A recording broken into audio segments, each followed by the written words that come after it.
This podcast is dedicated to the memory of David Faraday, Betty Lou Jensen, Darlene Farron, Cecilia Shepard, and Paul Stein, and to Michael Mageau and Brian Hartnell. This is Zodiac Speaking, a classic Gunpoint Family podcast. I'm your host, Chris Garcia. I'm wrapping up my look at the Shepard-Hartnell Lake Berryessa attack for a very good reason. One, we've got one more murder to look at. But two, this is one that we're going to come back to a few times as we look at the rest of the expansive case. Remember, probably the first year is going to be dedicated to just the 4 canonical murders. But I'm estimating this is going to be a 3 to 5 year project where I'm going to look at how pop culture is represented. And pop culture, and in particular media reporting, relies very heavily on Shepard-Hartnell. I'm going to be looking at the non-canonical murders, which have echoes in Shepard-Hartnell.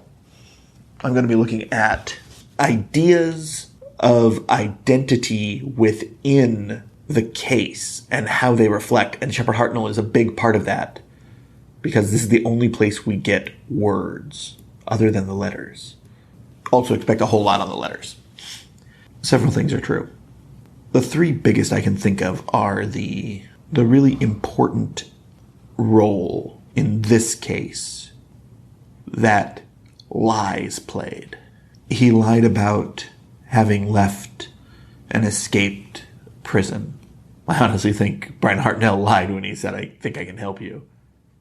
There's a potential that it's all a lie, that this was a copycat trying to capitalize on the 2 previous murders. I don't think that's the case, but I have heard arguments in that direction.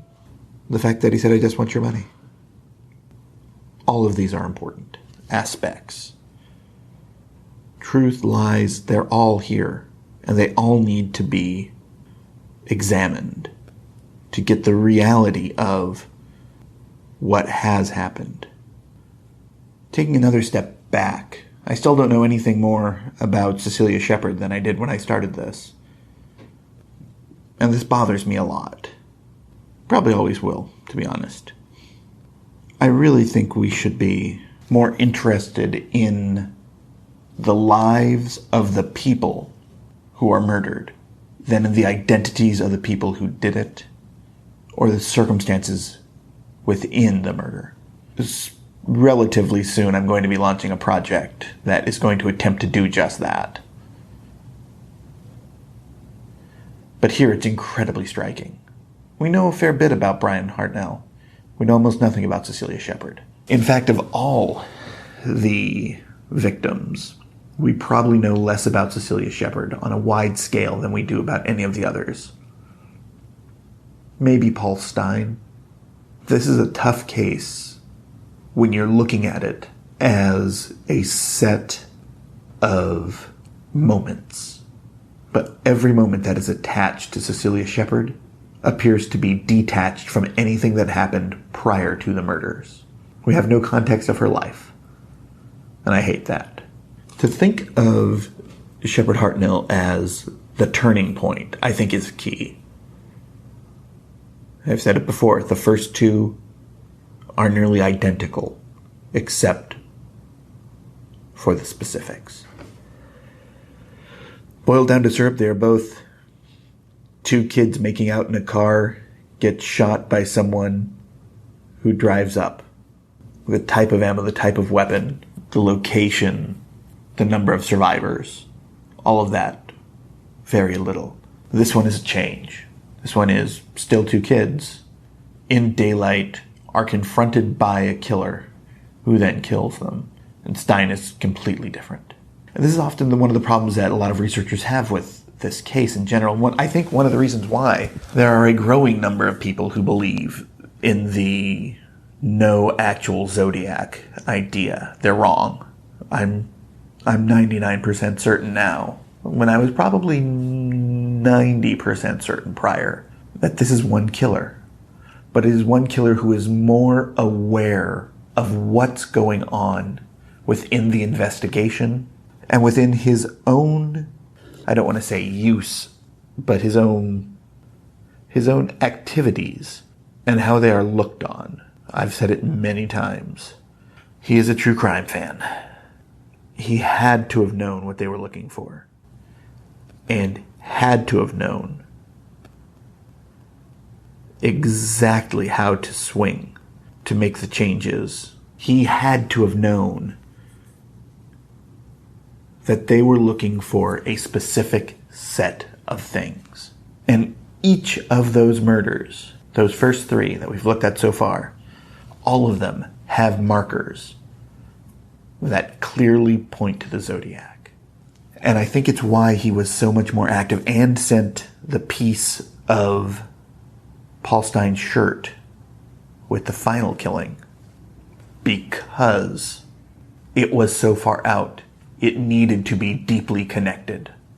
I really think he felt that writing the dates of his kills on the car door was enough to connect him solidly. The next one, which we'll look at in a very sort of different way than we did any of the previous, needed more explanation. He needed to be deeper implicated in it. This is the first Zodiac crime. Before this, they were 2 murders that became known as the Zodiac Killer. This is the first murder by the Zodiac.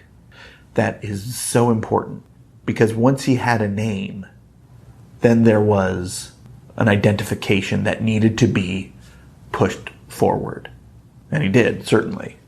Long after he stopped killing, apparently. The deaths of Cecilia Shepard and Brian Hartnell's attack was covered so thoroughly, partly because they had Brian Hartnell, but more importantly because Zodiac had that identification and was back. When I look at the path of all the Zodiac killings that I certainly believe were committed by Zodiac, and I am 100% behind the first 3 here in 68-69 as being Zodiac. Paul Stine, 99%. Bates, the Santa Barbara attacks, Goleta, varying degrees in the 50s to 70s. But all the ones that I am 100% certain happened by Zodiac all share the markers that appear to have ended with this. 2 victims alone. Thanks for listening to Zodiac Speaking. I'm Chris Garcia, your host. If you want, you can follow me on Facebook. I'm Johnny Eponymous. I'm also Johnny Eponymous on Instagram, on Twitter, you name it pretty much. I tweet a lot of political stuff of various stripes. Also about wrestling and movies and just weirdness. My zines, the podcasts. You can also email me at Johnny Eponymous, JohnnyEponymous